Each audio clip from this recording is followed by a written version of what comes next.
Okay, how to perform a gun disarm.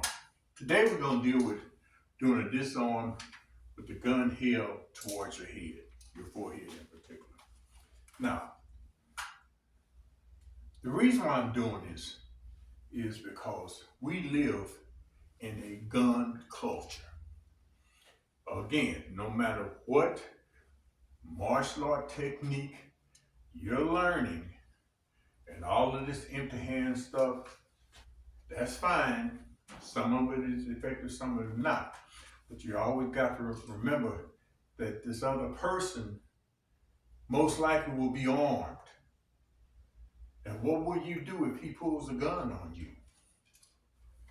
So, first thing I understand, if he pulls a gun on me, my hand goes up. If he was going to had intentions of killing me, when I saw the gun, I would see the blast coming off the barrel because he was shooting kill me. If he does not pull the trigger right away, he's trying to intimidate me to get me to go along with him and really try to get something from me. This is intimidation too.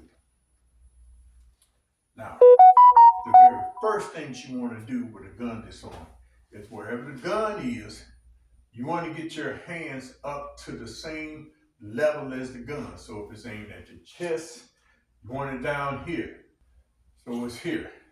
Look, man, I just want to get home to my family. Don't shoot me, man. I don't care what you're talking about. Don't shoot me, man. Give me your shit. So here. Now, I hit him with the butt gun. Bang, bang. Now, just like I'm doing a hammer fist, a horizontal hammer fist, you see how I'm torquing my body. I'm trying to hurt him. Bang. That gives me time to take the gun, slap, rack, and be prepared to shoot him or anybody else that comes around or even escape. If you like this video and like to see more like it, click like, share, and subscribe, and leave a comment. Thanks for watching.